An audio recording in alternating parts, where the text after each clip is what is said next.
तो जो युद्ध चल रहा है उसे 1 महीना हो चुका है, लेकिन खतरा कम होने की बजाय लगातार बढ़ता जा रहा है। एक तरफ इजराइल है जो शुरू से ही एक ही बात कह रहा है कि हमास को खत्म करेंगे।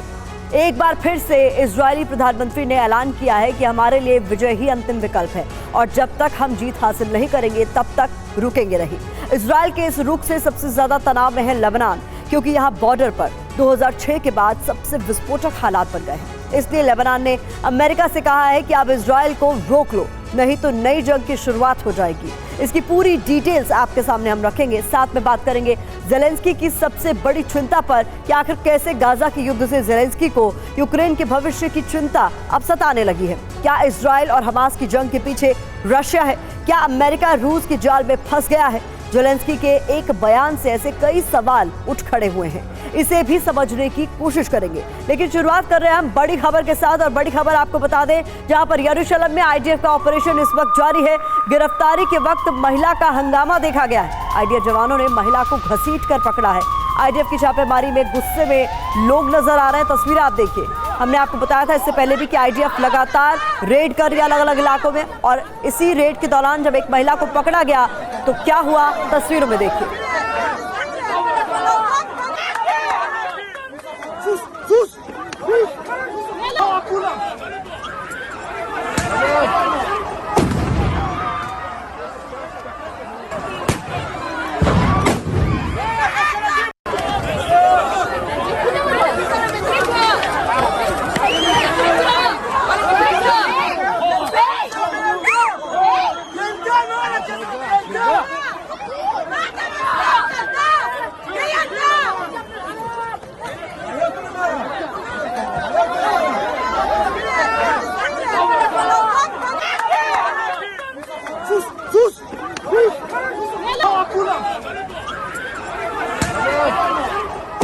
एक और बड़ी खबर, गाजा में युद्ध लंबा चलेगा। जंग पर इजराइल का ये बड़ा बयान सामने आया है। सीज फायर को शब्दकोश से हटा दो, ये भी कहा गया है। कुछ भी हो, हम रुकने वाले नहीं हैं।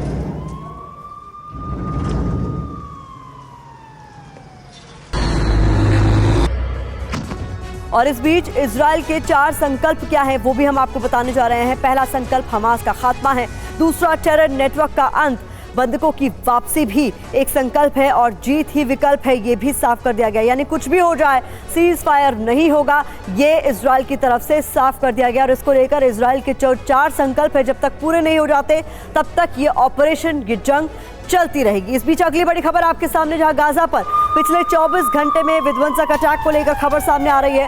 450 टारगेट पर इजरायली हमले की ये खबर आपके सामने है। बता दें इजरायली फोर्स की भीषण बमबारी लगातार जारी है, जहां पर सैकड़ों लोगों की मौत का अंदेशा भी व्यक्त किया गया है, क्योंकि ये बड़े स्तर पर आईडीएफ की तरफ से ऑपरेशंस को अंजाम दिया जा रहा है। अलग अलग इलाकों को टारगेट किया जा रहा है।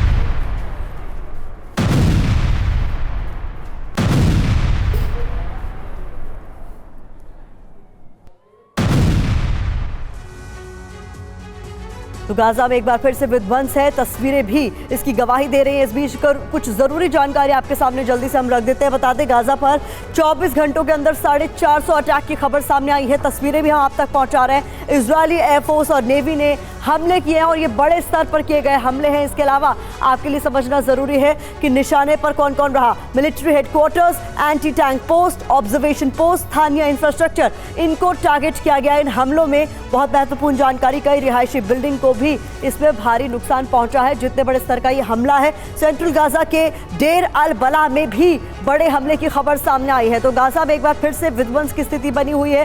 किन किन जगहों को टारगेट किया गया ये भी हम आपको बता रहे हैं। इसमें रिहायशी इमारतें भी चपेट में आई है। डेर बला में कम से कम 45 सिविलियंस की मौत की खबर सामने आई है। आम नागरिकों की मौत का आंकड़ा भी यहां पर सामने आया है। इस बीच अगली बड़ी खबर आपके सामने, जहां हमास पर सैन्य विशेषज्ञ का बड़ा दावा सामने आया है। सैन्य विशेषज्ञ सीन बेल का हमास पर दावा, अगले दौर की तैयारियों में जुटा है हमास। इजरायली सेना पर हमले की तैयारी की जा रही है। हिट एंड रन की रणनीति पर काम करेगा हमास, ये बड़ा दावा किया गया।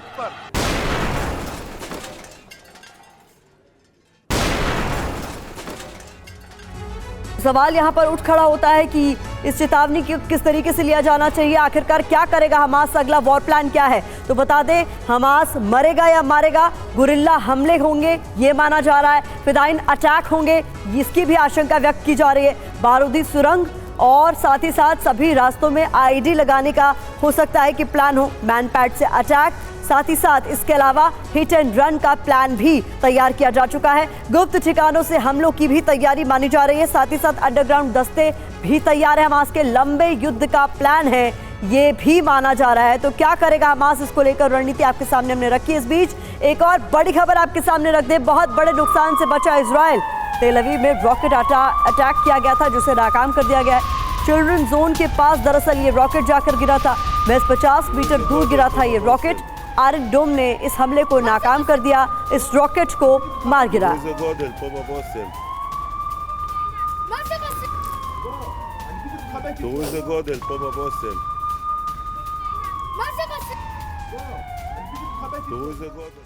तो भले ही हमास के हमलों को निष्क्रिय कर दिया गया हो, लेकिन जो मलबा गिरा वो उस पार्क में गिरा जो बच्चों के प्ले जोन के बिल्कुल बगल में था। अगर ये रॉकेट 50 मीटर पहले गिरता तो कई बच्चे इजराइल के मारे जाते। उसी प्ले जोन से विपिन चौबे की एक और एक्सक्लूसिव रिपोर्ट आपके सामने। हमास के लड़ाकों और इजराइल के बीच जो युद्ध हो रहा है उसमें सबसे ज्यादा जिस बात की निंदा की जा रही है वो बच्चों और महिलाओं पर की जा रही है, लेकिन कैसे दोनों तरफ से इस तरह के हमले किए जा रहे हैं और इसकी चपेट में बच्चे कैसे आ रहे हैं और आ सकते थे, इस बात की तस्दीक करता हुआ ईस्ट ऑफ तेल अवीव का वो इलाका जो एक बड़ा पार्क है और वहां पर बीती रात एक रॉकेट अटैक किया गया जो कि यहां इस जगह पर गिरा है। हालांकि उसके मलबे को तो देखिए हटा लिया गया है, लेकिन यहां पर फैला कोयला और उफनी हुई मिट्टी आपको बता रही है कि हमला बिल्कुल बेहद ताजा था। लेकिन यह हमला जहां हुआ रॉकेट को अटैक करके इस पूरे रिहायशी इलाके में, आप ये बिल्डिंग्स देखिए, ये बड़ा और बहुत पॉश रिहायशी इलाका है, इसको टारगेट करके इस टावर को, सामने के टावर को, इन दोनों टावर्स को टारगेट करके यह हमला किया गया था। लेकिन समय रहते जो आयरन डोम है उसने इस रॉकेट को इंटरसेप्ट किया और उसके बाद उसको यहां पर गिराया गया। लेकिन ये रॉकेट यहां गिरा, किसी की जान तो नहीं गई, लेकिन अगर 50 मीटर भी दाहिने और बाएं ये रॉकेट होता तो एक बड़ी अनहोनी हो सकती थी, क्योंकि सामने देखिए बच्चों का प्ले जोन है, ये एक बड़ा प्ले जोन है, इसमें आमतौर पर 100-50 बच्चे हर वक्त रहते हैं। लेकिन कल रात के रॉकेट अटैक के बाद ये पूरा पार्क सील कर दिया गया है, कॉर्डन ऑफ कर दिया गया है और बच्चों के प्ले जोन को सील कर दिया गया है। एक भी बच्चा आपको दिन के उजाले में भी इस प्ले जोन में नजर नहीं आएगा। कल जब शाम को लगभग 7 बजे यह हमला हुआ तो सैकड़ों की तादाद में इन तमाम रिहायशी टावर्स में रहने वाले बच्चे यहां पर खेल रहे थे। लेकिन अब देखिए कैसा सन्नाटा पार्कों में पसरा हुआ है, जो ये बताता है कि लोग अब अपने बच्चों की सुरक्षा को लेकर बहुत डरे हुए हैं। यहां से फासले की अगर बात करें, आप देखिए सामने इन बिल्डिंग्स को देखिए, ये दोनों बड़े टावर्स हैं, ये बेहद ही पॉश इलाका है, ईस्ट ऑफ तेल अवीव का इलाका कहलाता है और यहां पर हमला किया गया है और इस बिल्डिंग और इस पार्क को टारगेट करके हमला किया गया था, जिसके बाद आप देख रहे हैं कि कैसा सन्नाटा पसरा हुआ है। अब आपको हमला कहां गिरा, कैसे इस रॉकेट को इंटरसेप्ट किया गया और कैसे इसको मार गया, उसकी कहानी मैं बताने की कोशिश करता हूं। ईस्ट ऑफ तेल अवीव इलाके में मौजूद हूं मैं और यहां पर बिखरा हुआ मलबा देखिए, उफनी हुई मिट्टी देखिए, ये बिल्कुल ताजा जो फोर्सेस है, ग्राउंड फोर्सेस वो आई हैं।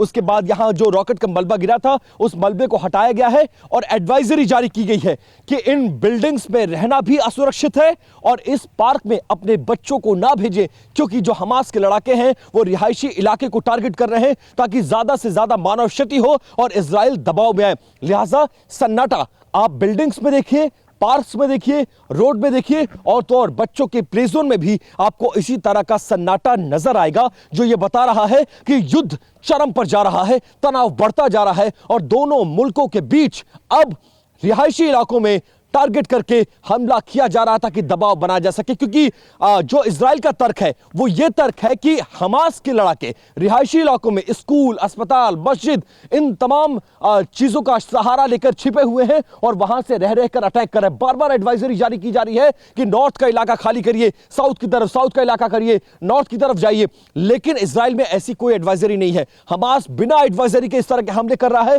और उसकी तस्दीक करती हुई ये ताजा तस्वीर जो बताती है कि बीती रात रॉकेट से हमला किया गया। अच्छी बात यह रही कि आयरन डोम ने इस रॉकेट को इंटरसेप्ट किया और समय रहते इस रॉकेट को मार गिराया, वरना अगर इस प्ले जोन पे यह रॉकेट गिरता तो बड़ी क्षति हो सकती थी, ये मानव क्षति हो सकती थी और बच्चों को बड़े हद तक नुकसान पहुंच सकता था। कैमरा पर्सन गंगा के साथ Vipin Choubey, TV9 Bharatvarsh, east of तेल अवीव, इजराइल। और इस बीच आपको बता दें, गाजा में जॉर्डन ने मदद पहुंचाई है। ये बड़े अपडेट हमें मिल रहा है। फील्ड अस्पताल के लिए दरअसल ये सामान भेजा गया है, मेडिकल सामान एयर ड्रॉप किए गए हैं। जॉर्डन की एयरफोर्स का ये ऑपरेशन तस्वीरों में नजर आ रहा है। भेजे गए सामान का वीडियो भी जारी किया गया।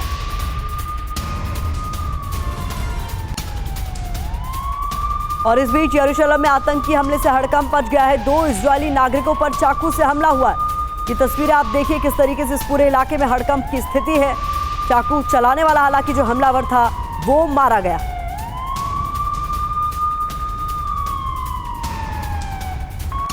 और इधर अमेरिकी बेस पर हमले का वीडियो भी सामने आ गया है। इस्लामिक रेजिस्टेंस का हमला, अटैक ड्रोन लॉन्च करने का ये वीडियो आपके सामने है। सीरिया में अमेरिकी बेस पर ड्रोन से हमला किया गया। इधर गाजा हमलों पर आईडीएफ का बड़ा दावा भी सामने आया है। बता दें, 24 घंटे में 450 ठिकानों पर हमले का दावा किया गया है। हमास परिसर और टैंकों को तबाह किया गया है इन हमलों में।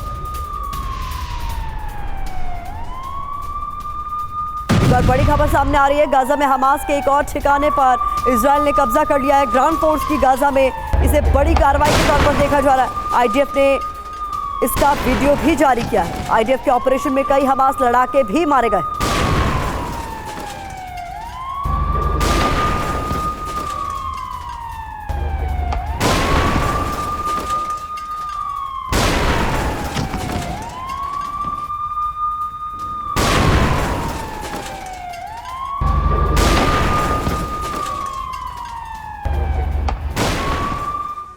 और इधर गाजा हमलों पर भड़के ईरान के राष्ट्रपति इब्राहिम रईसी, गाजा पर जल्द रुकनी चाहिए बमबारी, ये उनकी तरफ से कह दिया गया है। गाजा में जल्द युद्ध विराम लागू हो। हमले में अमेरिका इजराइल की मदद कर रहा है। इजरायली समर्थक अत्याचार में शामिल हैं, ये भी रईसी की ओर से कहा गया। और इधर इजराइल के समर्थकों पर ईरान का बड़ा आरोप, गाजा में क्राइम नहीं देख रहे इजराइल समर्थक। इराक के पीएम के साथ मीटिंग की, मीटिंग के बाद मीडिया से बातचीत की और उस दौरान ये बड़ी बात कही गई।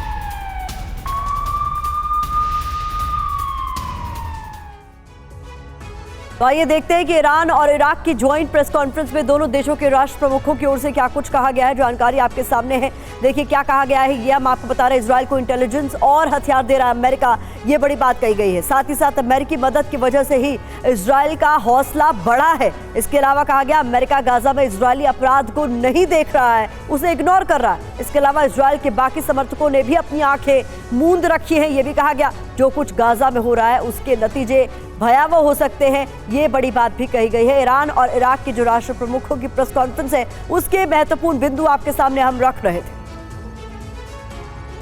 गाजा में इजराइल के ऑपरेशन को रोकने के लिए अरब देशों की कोशिश कामयाब नहीं हो पाई। अमेरिका ने अरब देशों की सीज फायर की मांग को ठुकरा दिया है। कहा जा रहा है कि इजराइल और हमास की जंग को लेकर अरब देशों की लीग बिखरने लगी है। तो क्या ईरान और अरब देशों को गाजा की जंग से दूर रखने की अमेरिका की कोशिश कामयाब होती जा रही है?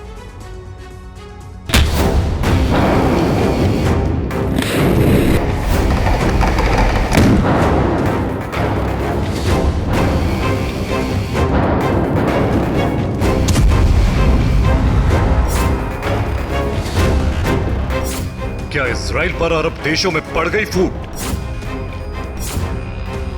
नहीं होगा युद्ध विराम, जारी रहेगा गाजा संघार।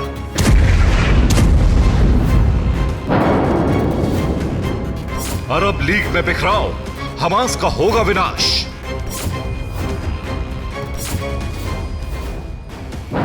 हमास को अरब देशों की जिस ताकतवर लीग से गाजा में युद्ध विराम करवाने की उम्मीदें थी, वो उम्मीदें टूट गईं। शनिवार को अमेरिकी विदेश मंत्री एंटनी ब्लिंकन के साथ 5 अरब देशों के विदेश मंत्रियों की मुलाकात हुई। 5 अरब देशों के विदेश मंत्रियों ने अमेरिकी विदेश मंत्री से मांग की कि वो इजराइल से सीज फायर करवाएं। अरब के इन देशों में शामिल थे मिस्र, जॉर्डन, सऊदी अरब, कतर और संयुक्त अरब अमीरात के विदेश मंत्री।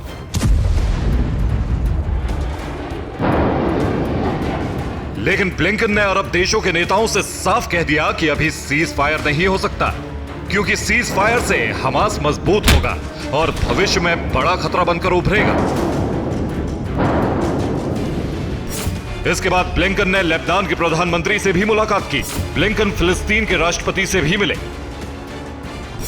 इससे एक दिन पहले ब्लिंकन इजराइल के प्रधानमंत्री बेंजामिन नेतन्याहू के साथ भी बंद कमरे में बातचीत कर चुके थे।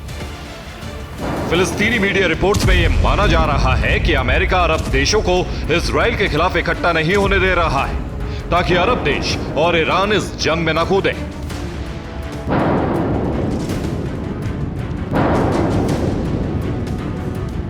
सऊदी अरब पहले ही हिजबुल्लाह से खफा है। सऊदी अरब चाहता है कि हिजबुल्लाह इस युद्ध से दूर रहे। अब हमास ने तुर्की से साथ देने की अपील की है। इस बीच अमेरिकी प्रेसिडेंट बाइडेन ने एक बार फिर इजराइल से अपील की कि गाजा में आम लोगों को नुकसान नहीं होना चाहिए। सवाल है कि क्या अमेरिका ऐसे बयान बार बार इसलिए दे रहा है ताकि ईरान और अरब देशों को लगे कि अमेरिका अपनी तरफ से गाजा को विनाश से बचाने के लिए प्रयास कर रहा है। Bureau report, TV9 Bharatvarsh. बड़ी खबर बता दें आपको, हमास पर इजराइल का बड़ा खुलासा सामने आया है। इंडोनेशिया अस्पताल के पास सैन्य ठिकाना होने की खबर मिली है। हमास की खुफिया सुरंगों पर इजराइल का ये बड़ा दावा। अस्पताल के आसपास भूमिगत कमांड सेंटर हमास का मौजूद है, ये बड़ी बात कही गई है।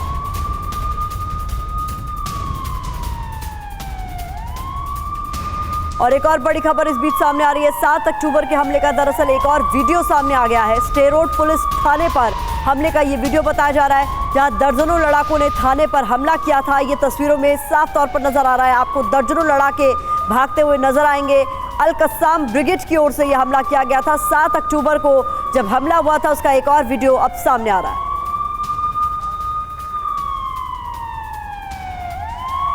एक और बड़ी खबर, गाजा में इजरायली पकड़ मजबूत होती हुई नॉर्थ वेस्ट और नॉर्थ ईस्ट में आगे बढ़ी आईडीएफ। गाजा मध्य में अल राशिद तक पहुंची आईडीएफ को ग्राउंड ऑपरेशन में बड़ी कामयाबी हासिल हुई है।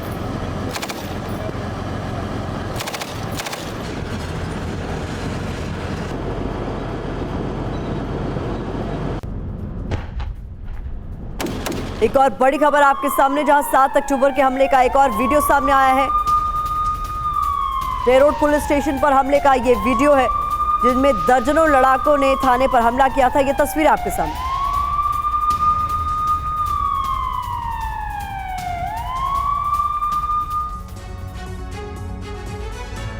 इजराइल के स्टेरोड इलाके में जहां पुलिस स्टेशन पर हमला हुआ था, वहां अब जमीन समतल हो गई है। उस थाने की जगह से संवाददाता विपिन चौबे की एक और रिपोर्ट आपको दिखाते हैं। जंग के 31वें दिन हम इस वक्त गाजा बॉर्डर से महज 3 किलोमीटर अंदर इजरायली क्षेत्र में मौजूद है, जिसे सेड्रोड कहा जाता है। और ये 7 अक्टूबर को वो पहला इलाका है जहां पर हमला किया गया था। और जहां पर मैं खड़ा हूं, ये वही पुलिस स्टेशन है जिस पर हमला करके 58 पुलिसकर्मियों को हमास के लड़ाकों ने मार दिया था। वो जगह भी दिखाऊंगा जहां पर हमला है, आज की स्थिति क्या है वो भी दिखाऊंगा, और कल यानी 7 अक्टूबर के पहले स्थिति कैसी थी वो देख लीजिए। इस तरह की 3 मंजिला एक बड़ी इमारत जो पुलिस स्टेशन थी, वो इस जगह पर यानी इस बिल्डिंग के ठीक सामने इस एरिया में, जो अब खत्म हो चुकी है, जहां एक समतल जमीन आपको नजर आ रही है। इस पूरे एरिया में एक बड़ा पुलिस स्टेशन हुआ करता था, लेकिन आज की तारीख में अब आप देखेंगे अगर, तो यहां पर समतल जमीन चारों तरफ नजर आ रही है। ये वही पुलिस स्टेशन है जहां पर 58 पुलिसकर्मी उस वक्त यहां पर मौजूद थे और इस इलाके की सुरक्षा में तैनात थे, क्योंकि इस इलाके के सामने यानी पुलिस स्टेशन के सामने के इलाके में एक बड़ा रिहायशी इलाका है, जिसकी सुरक्षा में ये पूरे जवान तैनात होते थे और इस पूरे इलाके की सुरक्षा का जिम्मा इन्हीं के कंधों पर था। हमास के लड़ाके फेंसिंग को तोड़कर बुलडोजर से अंदर दाखिल होते हैं और गोलियों की तड़तड़ाहट से जो भी उनके सामने आया उनको मारते गिराते अंदर दाखिल हो जाते हैं और उसके बाद सब कुछ बर्बाद करते हुए इस पुलिस स्टेशन में पहुंचते हैं और इस पर पूरी तरह से कब्जा जमा लेते हैं। कब्जा जमाने के बाद ऊपर से ब्लास्ट किया जाता है, ग्रेनेड ब्लास्ट होता है और उसमें 58 पुलिसकर्मी शहीद हो जाते हैं, मारे जाते हैं। और उसके बाद ये पूरा का पूरा पुलिस स्टेशन आप देखिए ये निस्ते नाबूद हो जाता है और अभी भी कैसे इस जगह को समतल किया जा रहा है। इसका जो बड़ा ब्लास्ट हुआ उसका असर साफ तौर पे सामने के घरों में भी आपको नजर आ सकता है। और यहां पर इजरायली झंडे, लोग उनका समर्थन करने के लिए, देखिए कैसे उनका समर्थन करने के लिए कैंडल जलाए हैं, 58 कैंडल्स हैं, फूल रखे गए हैं, झंडे लगाए गए हैं और उनको श्रद्धांजलि अर्पित कर रहे हैं। दूसरी तरफ अगर आप देखेंगे तो इस पुलिस स्टेशन के मलबे को हटाए जाने का काम जारी है, खुदाई की जा रही है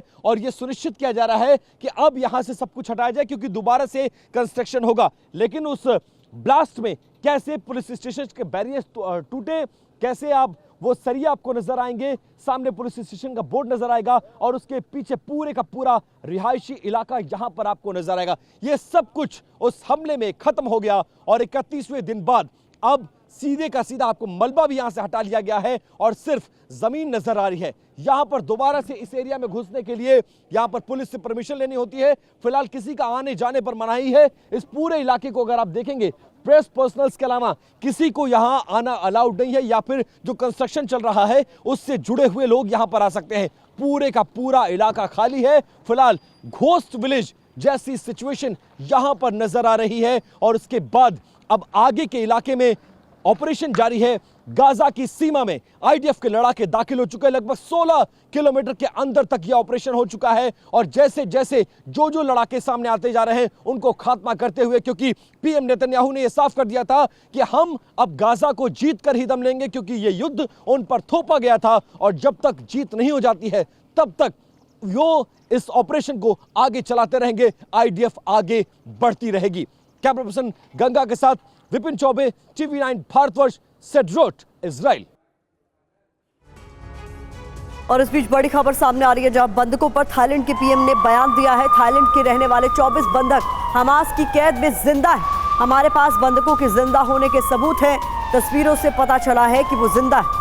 थाईलैंड के पीएम की ओर से बयान दिया गया, जहां पर कह दिया गया है कि 24 लोग थाईलैंड के जो कि हमास के कब्जे में हैं, बंधक हैं और वो जिंदा है, इस बात के सबूत भी उनके पास है। और एक और बड़ी खबर, गाजा की हालत पर यूएन का भी बयान सामने आया है। गाजा में खाने का सामान खत्म हो चुका है। राफा क्रॉसिंग के अलावा कोई रास्ता नहीं है। गाजा पट्टी लगभग पूरी तरह से ब्लॉक है, ये कहना यूएन का।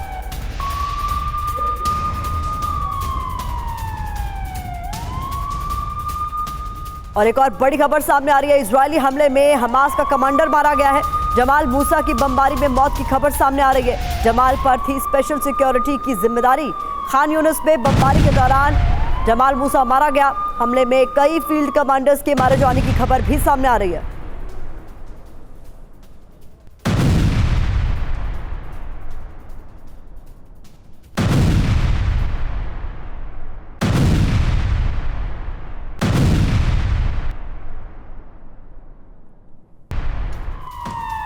और इधर वेस्ट बैंक में बड़े एक्शन की तैयारी है। बता दें, अमेरिका से असॉल्ट राइफल्स की मांग की गई है। 24,000 असॉल्ट राइफल इजराइल ने मांगी है। ये इस वक्त की बड़ी खबर है, जहां वेस्ट बैंक में एक्शन के लिए ये बड़ी डिमांड इजराइल की, जहां पर अमेरिका से 24,000 असॉल्ट राइफल्स की मांग की गई है। और इधर इजरायली सेना की रामल्ला में छापेमारी जारी है। हमास लड़ाकों की तलाश में दरअसल ये रेड की जा रही है। हमास के लड़ाकों को गिरफ्तार भी किया गया है। तस्वीरें आपके सामने।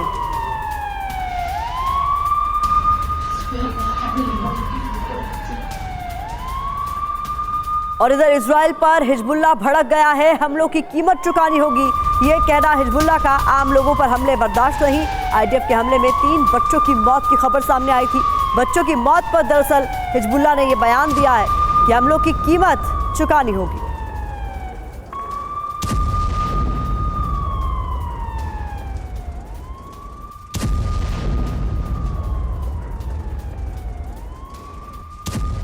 और इधर गाजा जंग पर जेलेंस्की का बड़ा दावा सामने आया है। इस युद्ध से रशिया खुश है, ये कहा गया जेलेंस्की की ओर से। रूस का प्लान कामयाब हो गया है, ये गाजा जंग पर जेलेंस्की का बड़ा दावा।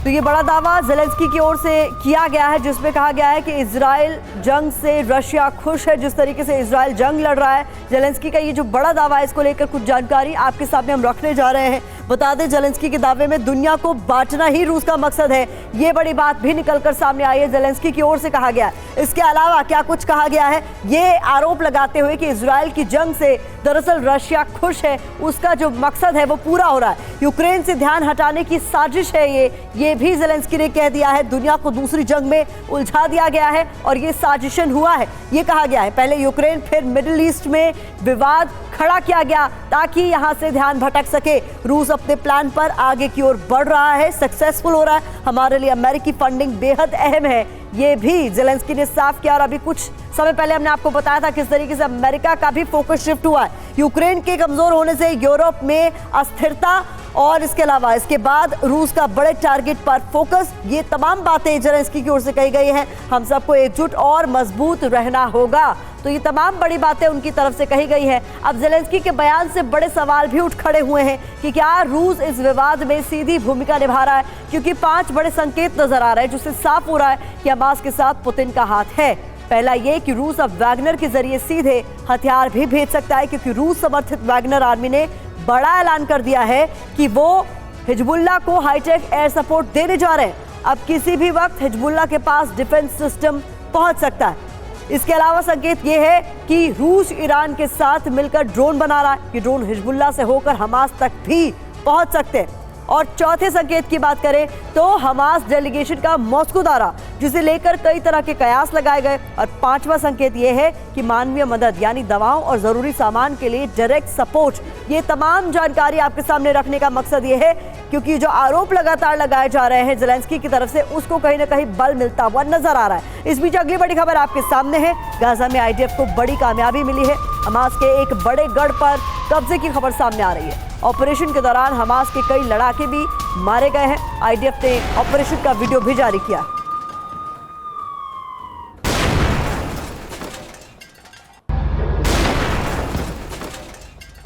और इधर लेबनान बॉर्डर पर विध्वंस जारी है। एक और बड़ी खबर सामने आ रही है। दोनों तरफ से यहां पर लगातार हमले हो रहे हैं। बमबारी की चपेट में आम लोग भी आए हैं। हालात देखकर लेबनान घबरा गया। लेबनान ने अमेरिका से गुहार भी लगाई है। तो जैसा कि हमने आपको बताया कि लेबनान ने अमेरिका से गुहार लगाई है। बॉर्डर पर लगातार बमबारी हो रही है, तो आपको समझना होगा कि आखिरकार क्या गुहार लगाई गई है। इजराइल हर दिन हमें उकसा रहा है, ये लेबनान ने अमेरिका से कहा है। इसके अलावा क्या कुछ कहा गया, ये जानकारी आपके सामने रख रहे हैं। हिजबुल्लाह भी जंग नहीं चाहता है, ये बात भी कह दी गई है यहाँ पर लेबनान की ओर से। इसके अलावा क्या कुछ कहा गया है, ये भी कि हम हिजबुल्लाह से बात कर रहे हैं। इसके अलावा कहा गया है कि फिलिस्तीनी संगठनों से भी हमारी बातचीत हो रही है। और साथ ही साथ कहा गया है कि फिलिस्तीनी संगठनों से बातचीत की बात तो कही गई है, साथ ही साथ कहा गया है कि किसी एक घटना से जंग छिड़ सकती है, यानी उकसावे की जो कोशिश है उससे बचने की जरूरत है। लेबनान के लोग जंग नहीं चाहते हैं। ये बड़ी खबर सामने आ रही है।